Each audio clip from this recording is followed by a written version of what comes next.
Allez, plein de followers, comme on dit, me demandent s'il est intéressant d'utiliser le sel pour désherber. Et pourquoi le fait d'utiliser le sel ne marche pas. Alors moi je vais vous expliquer. Le sel, c'est la pire chose que vous pouvez utiliser pour désherber. Juste derrière les produits phytosanitaires, bien sûr. Les produits phytosanitaires sont gênants, forcément parce qu'ils sont rémanents, ils restent dans l'eau et donc nous polluent sur du long terme l'eau de boisson. Par contre le sel, bien sûr que ça marche, bien sûr que ça désherbe. Mais je vais vous expliquer quel est le problème par rapport à nos plantes. Le sel, alors vous allez me dire qu'à notre jardinier, un petit bout de saucisson. À quoi ça sert le sel? En salaison, par rapport au jambon, par rapport au saucisson, le sel nous permet de sortir l'eau. Je vais arriver à tenir mon chapeau, poser mon sel, récupérer le saucisson. Non, sérieux. Le sel permet de sortir l'eau et de conserver, bien entendu, la viande, le poisson. Par exemple, la morue, le sel était bien connu pour pouvoir conserver l'eau. Et donc, il faut que vous sachiez que le sel va sortir l'eau de la viande, du poisson, comme je viens de vous le dire. Et ça, c'est intéressant, bien sûr, pour tout ce qui est consommation en dehors du frigo. Mais je ne suis pas là pour vous faire des recettes. Je suis là pour vous expliquer que par rapport au jardin, moi, le sel, c'est le pire ennemi. Je vous explique, venez voir. Vous, ce que vous souhaitez, c'est désherber ses allées, désherber ses cours et essayer d'avoir le moins de mauvaises herbes possible. Alors vous, bien entendu, vous dites, bah ok, je mets du sel. Qu'est-ce qui se passe quand je mets du sel dans le sol?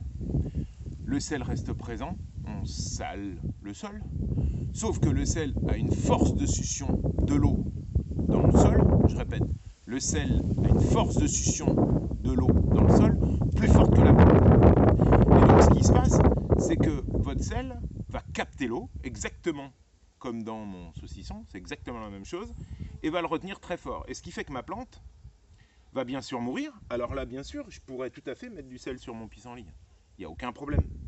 Mon seul problème, c'est qu'avec la pluie, ça va descendre, et je vais me retrouver dans mes massifs avec une concentration de sel importante, ce qui fait qu'on va réussir à faire crever à la fois nos mauvaises herbes, mais aussi et surtout nos massifs.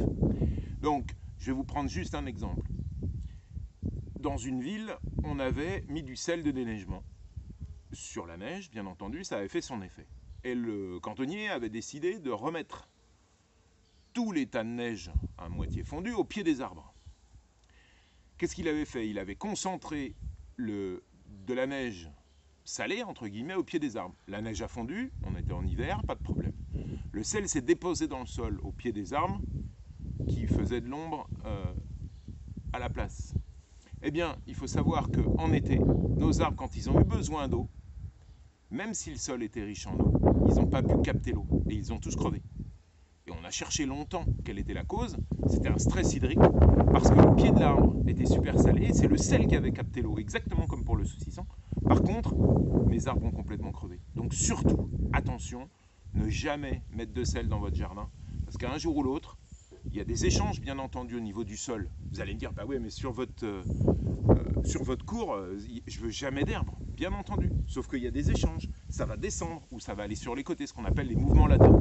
Et donc, votre sel va être pour vous le pire ennemi pour détruire vos plantes, bien sûr dans vos allées, mais surtout va être un poison énorme par rapport à vos plantes de potager et de jardin.